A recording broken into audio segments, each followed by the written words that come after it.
యేసు క్రీస్తు ప్రభువారు ఈ లోకములో 12 మంది శిష్యులు ఏర్పరచుకున్నారు.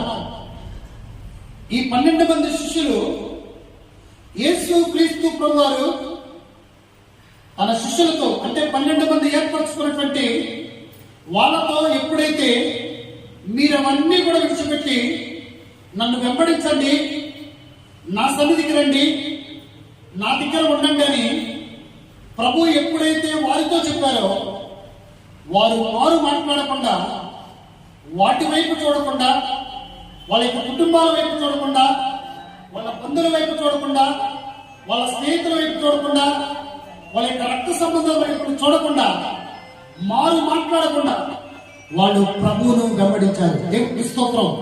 హల్లెలూయా, హల్లెలూయా. వాళ్ళు ప్రభువును వెంబడిస్తున్న సమయంలో ఒకానొక రోజున ప్రభు దగ్గరికి ఒక తల్లి వచ్చింది. ఆ తల్లి వచ్చి, అయ్యా, నాదొక కోరిక, నాదొక మనవి. ఏ మనవంటే, ఇప్పటి వరకు, ఈ రోజు వరకు, ఈ క్షణం వరకు నా కుమారులు నీతో ఉన్నారు, కానీ నీవు నా కుమారులిద్దరిని కూడా నీ రాజ్యంలో చేర్చుకోగలవా? దేవునికి స్తోత్రం. హల్లెలూయా. ఏమంటుంది? నా కుమారులిద్దరిని కూడా నీ రాజ్యంలో ఒకళ్ళు ఎడమ వైపును ఒకళ్ళు కుడి వైపును ఉండేటట్లు నువ్వు చేసుకోగలవా అని ఆ తల్లి వాళ్ళ యొక్క ఇద్దరు కుమారుల గురించి యేసు క్రీస్తు ప్రభువుతో చెప్తుంది. దేవునికి స్తోత్రం. హల్లెలూయా, హల్లెలూయా. ఆ తల్లి ఆశ చూడండి, ఆ తల్లి కోరిక చూడండి, ఆ తల్లి యొక్క ఉపలాటం చూడండి. నా ఇద్దరు కుమారులు ఈ లోకములో ఉంటే చెడిపోతారు, నా ఇద్దరు కుమారులు ఈ లోకములో ఏది చేసినా చెడిపోతారు, నా ఇద్దరు కుమారులు ఈ లోకములో ఎక్కడున్నా చెడిపోతారు, నా ఇద్దరు కుమారులు నా దగ్గర ఉన్నా కూడా చెడిపోతారు అని ఆమె అనుకొని యేసు క్రీస్తు ప్రభువారి దగ్గరికి వచ్చి ఆయన అడిగి, నా ఇద్దరు కుమారులను నీ రాజ్యంలో చేర్చుకోవడానికి ఒకసారి గట్టిగా చెప్పలేదు.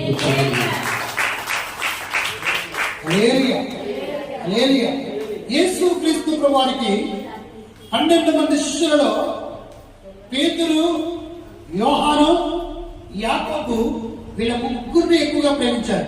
ఎవరిని? దేవుడికి మహిమ కలుగును గాక. హల్లెలూయా, హల్లెలూయా. ఎవరి ముగ్గురిని ఎక్కువగా ప్రేమించారు? మొట్టమొదటిగా పేతురు, యోహాను, యాకోబుని వీళ్ళ ముగ్గురిని కూడా ఎక్కువగా ప్రేమించారు. ఎక్కువగా ప్రేమించారంటే ఎక్కువగా మీరు కుటుంబంలో ఇద్దరు కుమారులు ఉంటే ఒక్కడిని ఎక్కువగా ప్రేమిస్తారు, కుటుంబంలో ఇద్దరు కుమార్తెలు ఉంటే ఒక్క పాపను ఎక్కువగా ప్రేమిస్తారు. అవునా కదా? కుటుంబంలో ఇద్దరు కుమారులు ఉంటారు. ఈ ఇద్దరు కుమారుల్లో కూడా ఒక్క బాబు అంటే నువ్వు బాగా ఇష్టంగా ఉంటావు, ఒక్క బాబు ఏది చెప్పినా కూడా నువ్వు అంటావు, ఒక్క బాబు ఏది చెప్పినా కూడా నువ్వు కాదను, నీ దగ్గర ఉందా లేదని కూడా చూసుకో. దేవుడికి స్తోత్రం.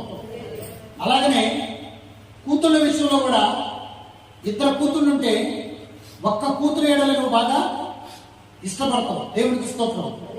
ఎందుకంటే నువ్వేం చెప్పినా చేసింది కాబట్టి, నీ మాట వింటది కాబట్టి, నీ మాట వినే వాళ్ళ విషయంలో నువ్వు ప్రేమగా ఉంటావు, సంతోషంగా ఉంటావు.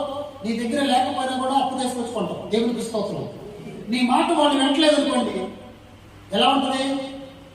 వీడు నా కడుపున అనవసరంగా చెడగొట్టాడు, వీడిని కనకుండా పోండేది, నువ్వు అసలు ఆ మాట వినవరా బాబు అని అంటావు. కానీ ఇష్టమైనడు తప్పు చేసిన, ఇష్టమైనడు నీకు ఇష్టమైనటువంటి బాబు కానీ పాప కానీ వాళ్ళిద్దరిలో ఎవరు తప్పు చేసినా కూడా వాళ్ళ ఎడల నీ ప్రేమ తగ్గదు. దేవుడికి స్తోత్రం. హల్లెలూయా. కానీ ఈ జబదాయి కుమారులు అంటే యేసు క్రీస్తు ప్రభువారు ముగ్గురు శిష్యులను బాగా ఇష్టపడేవాళ్ళు. మొట్టమొదటిగా పేతురు, రెండవది యాకోబు, మూడవది యోహాను. దేవుడికి స్తోత్రం. హల్లెలూయా.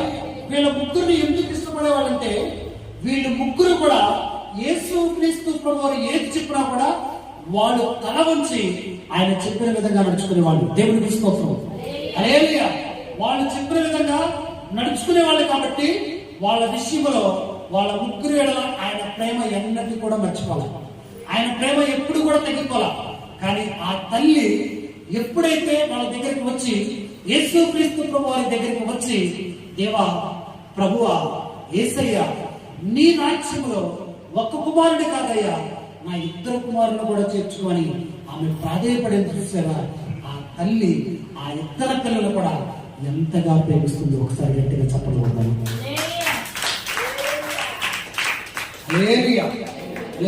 మత్తయి సువార్త 20 అధ్యాయము 22వ వాక్యం.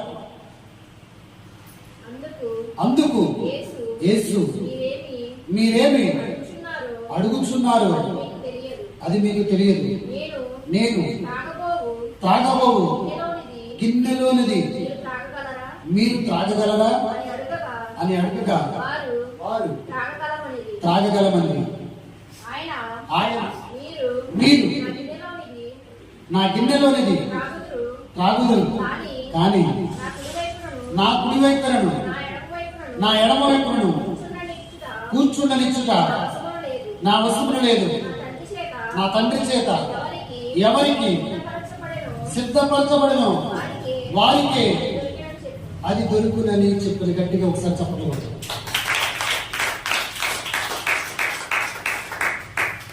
ఒకవేళ నిద్ర తిరిగి పడుకోండి. ఏంటది అంటే నిద్ర పోతున్నట్టే వాక్యం అంటున్నారు వాళ్ళు వేరు. కొంతమంది డైరెక్ట్ గా నిద్రపోతున్నారు కాబట్టి వాళ్ళ గురించి దేవునికి మహిమ కలుగునుగా. హల్లెలూయా, హల్లెలూయా, హల్లెలూయా. యేసుక్రీస్తు ప్రభువారు ఆ తల్లి ఎప్పుడైతే ఆయనతో ఒక మాట అడిగిందో, నా గిన్నెలోనిది వీరు ఏమన్నాడు, నా గిన్నెలోనిది వీరు వీరు చెప్పాలి గట్టిగా. నిద్రపోయే వాళ్ళు చెప్తారు, గట్టి చెప్పాలి. దేవునికి మహిమ కలుగును గాక. నా గిన్నెలోనిది, గిన్నె అంటే దేన్ని సూచిస్తుంది? శ్రమను సూచిస్తుంది, ఇబ్బందులు సూచిస్తుంది, ఇరుకులు సూచిస్తుంది, బాధను సూచిస్తుంది, వేదనను సూచిస్తుంది. నన్ను వెంబడించేవాడు ప్రతిరోజు ఏమన్నాడైనా రుద్దుకో, వాళ్ళు రుద్దుకో, చేతులు రుద్దుకో, చెడు బాధించుకో. దేవునికి స్తోత్రం. హల్లెలూయా, హల్లెలూయా. దేవునికి మహిమ కలుగును గాక. హల్లెలూయా. ఇంటికాడ చూసుకోవడానికి టైం లేదు. దేవునికి మహిమ కలుగును గాక. హల్లెలూయా. ఏమన్నాడు? నన్ను వెంబడించేవాడు నా సిలువను ఎత్తుకొని ఏమన్నాడు? దేవునికి స్తోత్రం. నన్ను ప్రతిరోజు వెంబడించాలి. నన్ను వెంబడించగోరువాడు తన్ను తాను తగ్గించుకొని నా సిలువను ఎత్తుకొని నన్ను వెంబడించేవాడు. దేవునికి స్తోత్రం. ఈ రోజున క్రైస్తవులైనటువంటి మనం అందరం కూడా ఏ బాధ వచ్చినా ఆయన ఏదైతే నా గిన్నెలోనిది వీరు త్రాగగలరా అని చెప్పాడో, ఈ రోజున క్రైస్తవులకు లేనటువంటి బాధలు, క్రైస్తవులకు లేనటువంటి ఇబ్బందులు, క్రైస్తవులకు లేనటువంటి వేదన లేదు, క్రైస్తవులు లేనటువంటి బాధ లేదు. ప్రతిరోజు కూడా దేవుడు ఏదైతే చెప్పాడో, నా గిన్నెలోనిది త్రాగలరా, ప్రతిరోజు నా సిలువను ఎత్తుకుని నన్ను వెంబడించగలరని ఏదైతే యేసుక్రీస్తు ప్రభువు చెప్పారో, ఈ రోజున భూమి మీద ఉన్నటువంటి ప్రతి క్రైస్తవుడు కానీ ధన్యులు. గట్టిగా చప్పట్లు కొడుతూ దేవుని నామమున కీర్తించండి. హల్లెలూయా, హల్లెలూయా.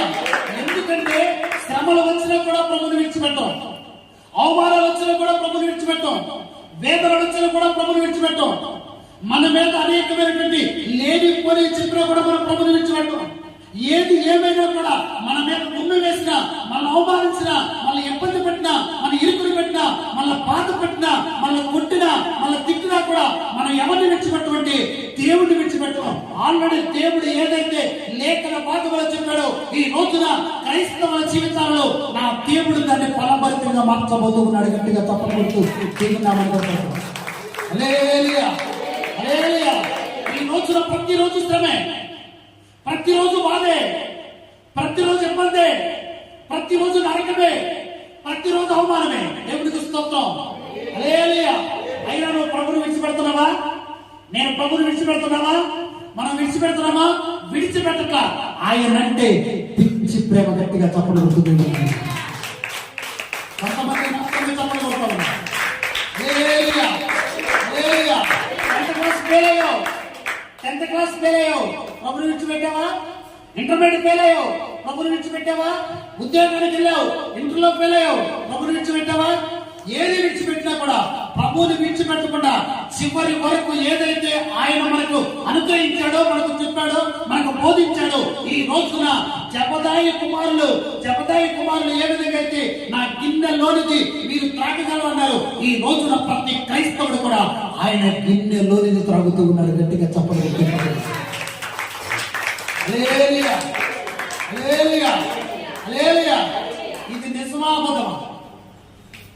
ఇది సత్యమా అసత్యమా? హల్లెలూయా. ఏమంటే అనారోగ్యం వచ్చిందండి, అనేకమైన డాక్టర్ దగ్గరతో తగ్గదో. చాలా మంది ఏమంటారు తెలుసా? మీ దేవుడు ఉన్నాడు కదా, మీ దేవుడు స్వస్థపరిచే దేవుడు కదా, మీ దేవుడు బాగు చేసే దేవుడు కదా అని అన్యుల కంటే మనలో అయిన వాళ్ళే అంటారు. దేవుడు ఎరగిన వాళ్ళ కంటే మనలో అయిన వాళ్ళు అంటారు. దేవుడు స్వస్థపరుస్తాడా, దేవుడు స్వస్థపరచడా అని. ఆ స్వస్థత దేవుడు ఇవ్వకపోయినా, ఏ డాక్టర్ కూడా నయం చేయకపోయినా మనం ఎవరిని ఆరాధిస్తూ ఉన్నాం? హల్లెలూయా. మనం ఎవరిని ఆరాధిస్తూ ఉన్నాం? ప్రభువుని ఆరాధిస్తూ ఉన్నాం. మనం ఎవరిని స్తుతిస్తూ ఉన్నాం? ప్రభువుని స్తుతిస్తూ ఉన్నాం. ఎందుకంటే ఈ రోజు శ్రమ, రేపటి రోజున దేవుడు జీవ కిరీటాన్ని ఇవ్వబోతూ ఉన్నాడు. గట్టిగా తప్పని. హల్లెలూయా, హల్లెలూయా. ఈ రోజున క్రైస్తవులు పౌరుషంగా జీవించాలి. ఏంటిది? క్రైస్తవులు ఎలా జీవించాలి? పౌరుషంగా. మనలో క్రైస్తవత్వములు అంటే దేవుని కోసం బ్రతకటానికి పౌరుషం రాదు. దేవుని పనికి నీ పిల్లలను పంపించడానికి పౌరుషం రాదు. దేవుని పనిలో నీ పిల్లలు వాడబట్టడానికి పౌరుషం రాదు. దేవుడు చెప్పిన విధంగా దేవుని పనిలో నీ పిల్లలను పిలుకొల్పడానికి పౌరుషం రాదు.